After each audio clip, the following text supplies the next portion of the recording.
பொறுக்கி திவாகர் எக்ஸ்போஸ்ட் அப்படின்னு Vijay TV stars எல்லாம் போடக்கூடிய சில வீடியோக்கள் தான் தற்போது சோசியல் மீடியால வைரலா போயிட்டு இருக்கு. எக்ஸ்போஸ்ட் ஆனது திவாகர் மட்டும் இல்ல, ஒட்டுமொத்த விஜய் டிவியும் தான். அது எதனால அப்படின்றது குறித்து தான் இந்த காணொலியில விரிவா பார்க்க போறோம்.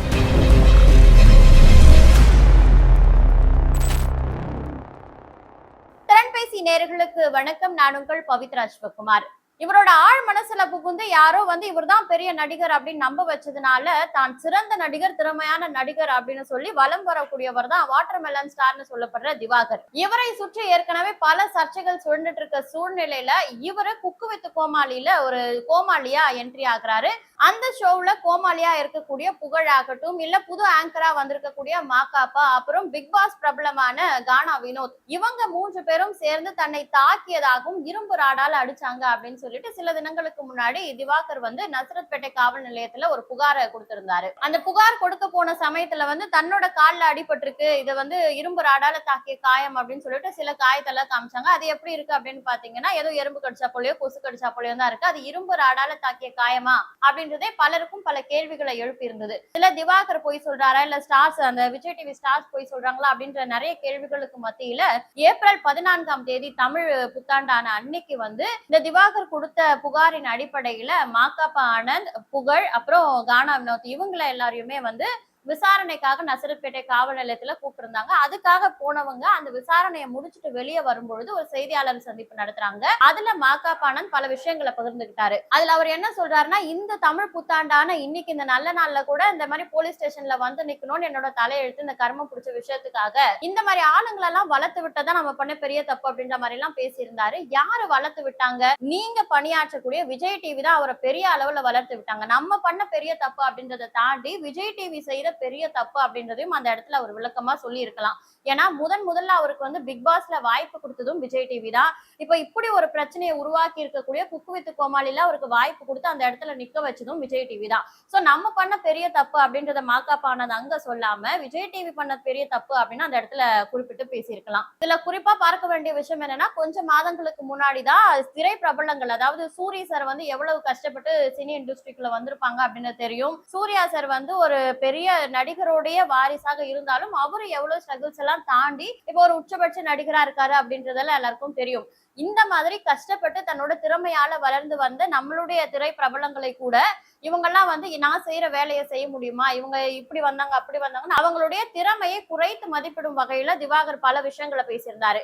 அதிலும் குறிப்பா கவின் சுர்ஜித், அந்த கவினோட ஆணவ படுகொலை நடந்த சமயத்துல சாதி ரீதியிலான பல பேச்சுக்களை இவர் பேசியிருந்தாரு. அப்ப இவர் எவ்வளவு சாதிய வன்மம் கொண்டவர் அப்படின்ற பல விஷயங்களை சோசியல் மீடியா முன்னாடி பலரும் எக்ஸ்போஸ் பண்ணியிருந்தாங்க.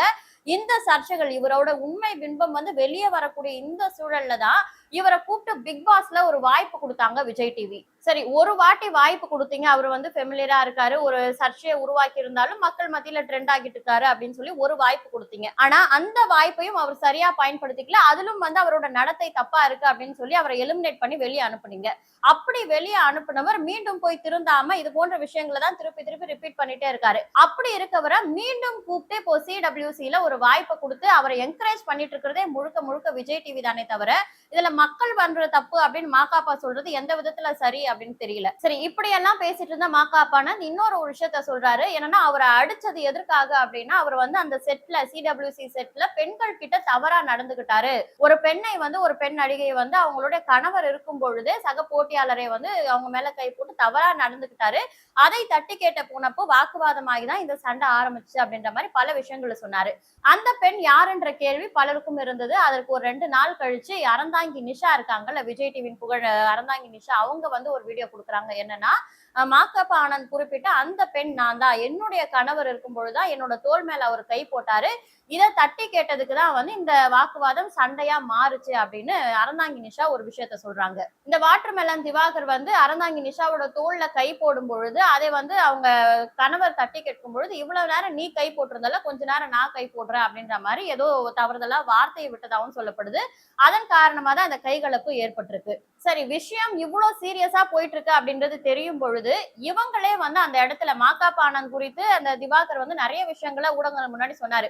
அவர் குடிச்சிட்டு தான் ஷோ பண்றாரு, அவர் கண்ணாடி போடுறதே குடிச்சிருக்கிறத மறைச்சிருக்கிறதுக்காக தான். புகழ் வந்து பெண்கள் ஆபாசமா பேசாரு, மலேசியால வந்து ஏதோ குடிச்சிட்டு காசு கொடுக்க முடியாம பார்ல புடிச்சு வச்சிருந்தாங்கன்ற பல விஷயங்களை வந்து அவங்கள பத்தி தப்பு தப்பா திவாகர் வந்து வீடியோ முன்னாடி சொல்லும் பொழுது, அந்த நேரம் கூட அறந்தாங்கி நிஷா அவர்கள் வந்து வெளியே வந்து பாதிக்கப்பட்ட பெண் நான் சொல்லாம 2 நாட்கள் எதற்காக பொறுமையா இருந்தாங்க அப்படின்னு புரியல. இவ்வளவு சீரியஸா இருக்கும் பொழுது சக போட்டியாளர்கள் எல்லாம் இவங்களுக்காக குரல் கொடுக்கும்போது பாதிக்கப்பட்ட இவங்க வெளியே வந்து சொல்லல. அட்லீஸ்ட் போலீஸ் ஸ்டேஷனுக்கு போய் சொல்றதுக்கு நம்ம இவர் வந்து அபியூஸ் பண்ணாரு அப்படின்னு போலீஸ் ஸ்டேஷன் போய் சொல்றதுக்கும் இவங்களுக்கு வந்து ஒரு வருத்தமாவோ இல்ல அது ஒரு பாதுகாப்பு இல்லாத சூழலா இருந்தாலும் இதை ஊடகங்கள் முன்னாடி ஏன் சொல்லணும்? போலீஸ் ஸ்டேஷன் போய் சொல்றதுக்கு கஷ்டமா இருக்கு, அது வெளியே தெரிஞ்சிடும் அப்படின்னு நீங்க நினைச்சிருந்தீங்கன்னா அப்போ மீடியா முன்னாடி சொல்லும் பொழுது போலீசார் மட்டும் இல்ல ஒட்டுமொத்த உலகத்துக்கே இந்த விஷயம் தெரியுது. அப்ப இதை முன்னாடி சொல்றவங்க போலீஸ்ல போய் நீங்க ஏன் இந்த விஷயத்த சொல்லாம இப்படி அமைதி காத்து இது இவ்வளவு பெரிய விஷயமா வெடிக்கிற அளவுக்கு அமைதியா இருந்தீங்க அப்படின்றது புரியல. இதுல நம்ம குறிப்பா பார்க்க வேண்டிய இன்னொரு விஷயம் என்னன்னா, இதுல வந்து குற்றம் சாட்டப்படுற திவாகர் இருக்காருல்ல, இவரே தைரியமா போயிட்டு வந்து காவல் நிலையத்துல நசரத்பேட்டை காவல் நிலையத்துல புகார் கொடுக்குறாரு.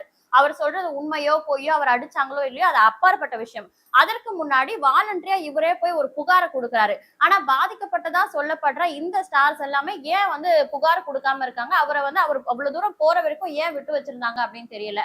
ஒருவேளை மாகாபா ஆனந்த் சொல்ற மாதிரியோ இல்ல புகழ், கானா வினோத் இவங்கெல்லாம் சொல்ற மாதிரியோ திவாகர் மேலதான் தப்பு இருக்கு அப்படின்னா அதை முதல்ல எக்ஸ்போஸ் பண்ணிருக்க வேண்டியது உங்க சக போட்டியாளருக்கு ஒரு பிரச்சனைன்னு வரும்பொழுது அதுக்கு முதல்ல வந்து வெளியே வந்து குரல் கொடுத்திருக்க வேண்டியது நீங்க தானே. அவர் சொல்ற வரைக்கும் எதற்காக வெயிட் பண்ணீங்க அப்படின்னு புரியல. இதுல மாகாபா ஆனந்த் புகழை தாண்டி கானா வினோத் இப்போ பிக் பாஸ் மூலமா பிரபலம் அடைஞ்ச கானா வினோத் அவர்களுடைய பேர் அதிக அளவுல அடிபடுறதுனால இவருக்கு வந்து திவாகர் மேல ஏற்கனவே பிக் பாஸ்ல இருந்தே ஒரு கடுப்பு இருந்தது. அந்த முன்பகை காரணமா இதை ஒரு வாய்ப்பா பயன்படுத்தி இவர் அடிச்சுட்டாரா அப்படின்ற குற்றச்சாட்டை திவாகரும் முன்வைக்கிறாரு.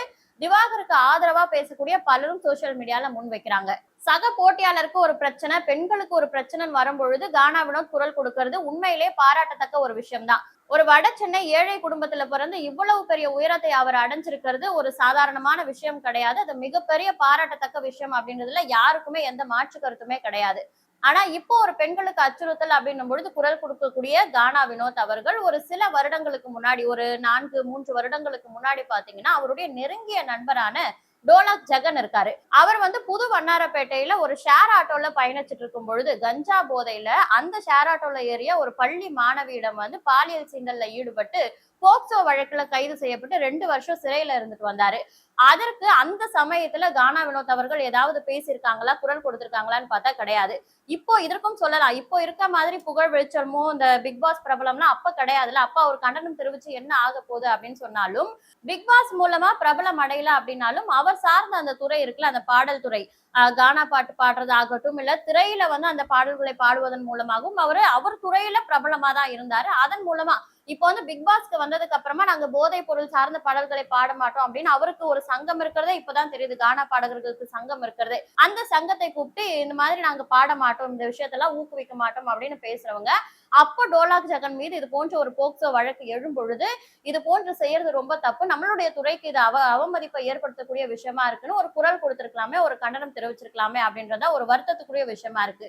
இப்போ சக போட்டியாளருக்கு ஒரு பிரச்சனைன்னு வரும்பொழுது அப்ப ஏன் அவர் வாய் திறக்கல அப்படின்னு எல்லாரும் யோசிக்கணும். இல்ல அப்போதான் அந்த விஷயம் குறித்து எதுவும் பேச முடியல அப்படின்னாலும் அதுக்கப்புறமாவது நீங்க ஏதாவது பேசியிருக்கலாம். ஆனா அதற்கு மாறா அவர் வெளிவந்ததுக்கு அப்புறமா அவர் சிறைக்கு போய் போக்சோ வழக்குல தண்டனை அனுபவிச்சுட்டு வெளியே வந்ததுக்கு அப்புறமாவும் அவரோட சேர்ந்து நீங்க அந்த பாடல்களை பாடி வீடியோக்களை இன்ஸ்டாகிராம்ல போட்டுட்டு தான் இருக்கீங்க.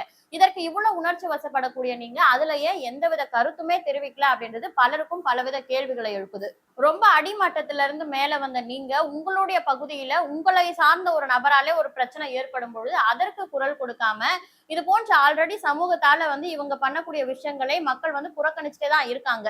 இது போன்ற ஒரு நபர்களை மூலம் அவங்கள தட்டி கேட்கறது மூலமா அந்த நபர்களை இன்னும் ஃபேமஸ் ஆக்கி விடுறது வருந்தத்தக்க ஒரு விஷயமாவே பார்க்கப்படுது. சரி, இப்படி இந்த விஷயத்துல சம்பந்தப்பட்ட ஒவ்வொருத்தரும் ஒவ்வொரு விஷயங்களை சொல்லிக்கிட்டே இருக்காங்க. இதுல இவங்க சொல்றதெல்லாம் வச்சு பார்க்கும் பொழுது யாருக்கெல்லாம் என்னென்ன மாதிரியான சட்ட தண்டனைகள் கிடைக்கும் அப்படின்றதையும் நம்ம தெரிஞ்சுக்கணும்ல.